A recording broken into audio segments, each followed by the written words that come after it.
Up with KREM begins now. Here at 7 o'clock this morning, Spokane County will stay in Phase 3 after meeting statewide metrics for reopening. Whitman County is one of 3 in the state to be booted back to Phase 2. We're diving into the data this morning to see just how close the numbers came. The containment of the murder hornet is still underway here in Washington. So last year, we were really more or less operating on people's good graces. This morning, we're checking in on the efforts underway to prevent their spread and what you can do to help. And changes to your morning commute start today. Multiple new ramp meters are booting up this morning. We'll check in with our Brandon T. Jones, who is live on the roads to test them out today. And it's sunny and mild right now, but later on today, we're talking a lot of wind across the inland northwest.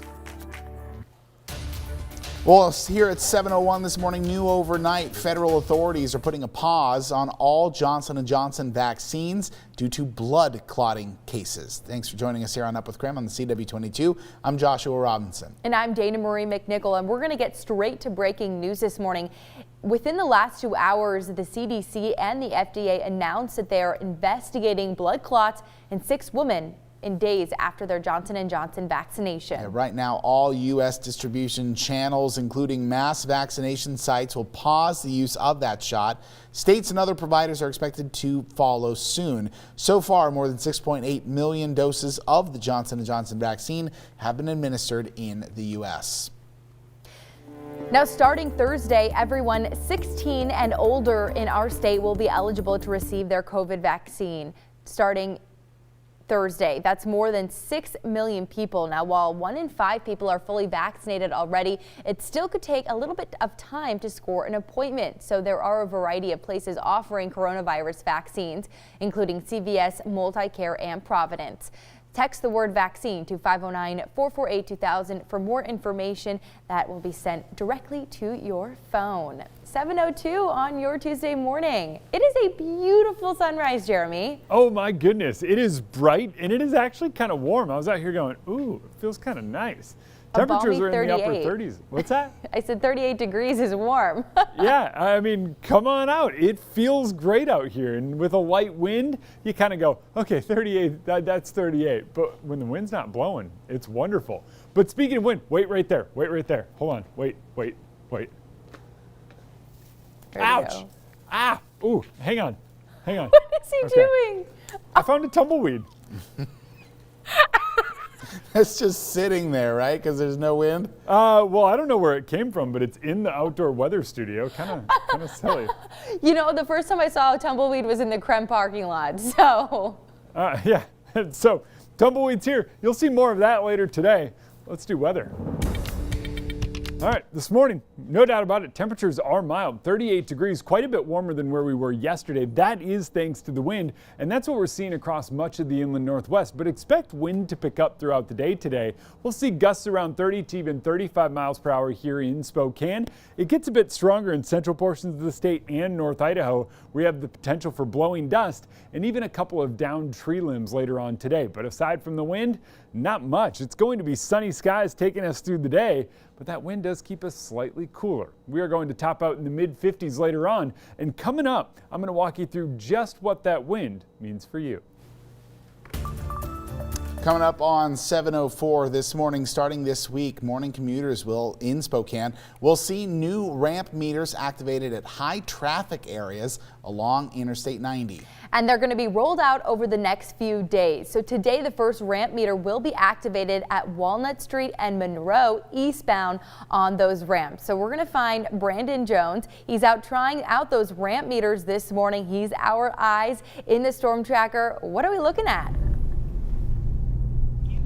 Joshua, Dana Marie, good morning. We're out here in the storm tracker, like you said. Me and my man Nate are on the road trying to get a first-hand look at some of these new ramp meters that are opening and activating today in Spokane. I've actually watched a couple of YouTube videos to try to get a better understanding of what's going to take place, and we've been able to finally catch a few of them with the lights on, and hopefully we can catch some on this drive right now. But I think it's going to take some time for drivers to get adjusted to this. It does really kind of make, you slow down, and that's the whole point of this, because according to WashDOT, the new ramp meters will help reduce crashes and traffic congestion. They'll only be used when traffic flow is heavy, so you might see them on before and after work. They actually turned on for the first time at 6 a.m. this morning. Drivers getting on I-90 will pull up to the meter when the light turns green. One car from each lane will continue onto I-90. For drivers that use Highway 195 to get on I-90, this won't be new to you. 2 years ago, a meter was set up there, and data shows the meter helped drastically reduce serious car wrecks.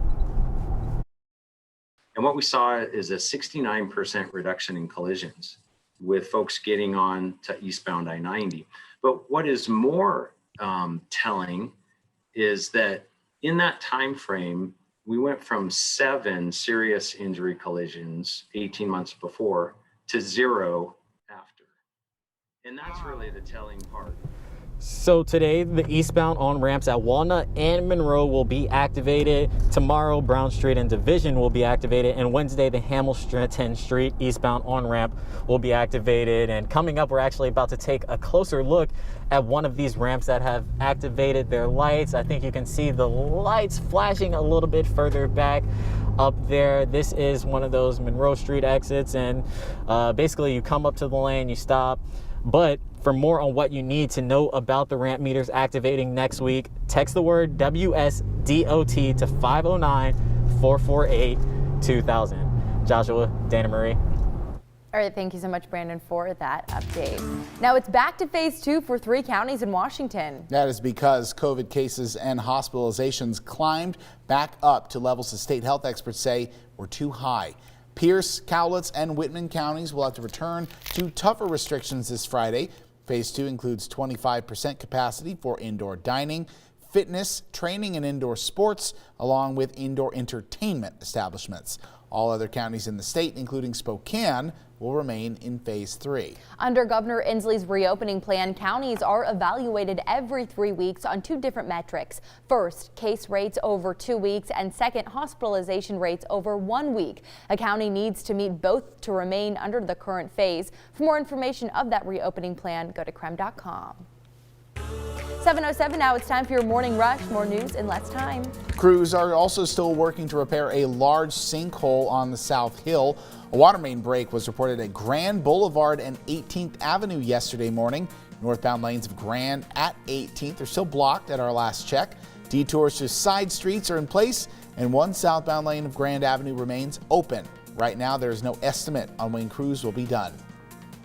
Also starting today, the on-ramp to westbound I-90 that loops from the northbound lane of Grove Road will permanently close. Take a look at your screen. You can see where it is on this map.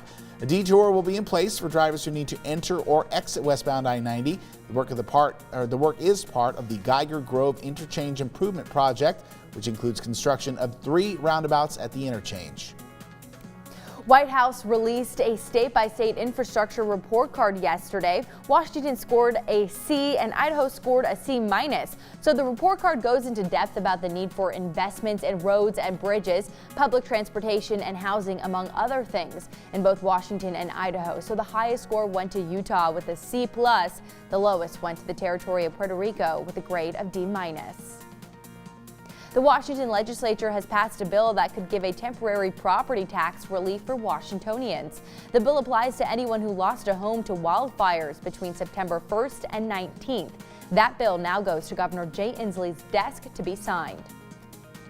St. Charles Catholic School reopened for in-person learning yesterday. Students met at the old Jefferson Elementary School on the South Hill. It's the first time they met since a fire last month that heavily damaged the school and administrative offices of the church on North Alberta Street. The school's principal says it was amazing to see everyone. The students will be at what's being called Camp St. Charles for the rest of the school year. And that's your Morning Rush. More news in less time. Let us know what's happening in your neighborhood by using the hashtag #UpWithKREM. Well, protests have erupted in Minnesota following the death of another black man by a police officer. We have updates this morning on what the police say happened when Daunte Wright was shot. We're also talking about demonstrations here in the Inland Northwest. And Derek Chauvin's defense attorney attempted to sequester the jury yesterday. He argued the unrest over another police shooting would influence them. We'll tell you what the judge said and what can be expected in court today. That's coming up in our next half hour of Up with KREM.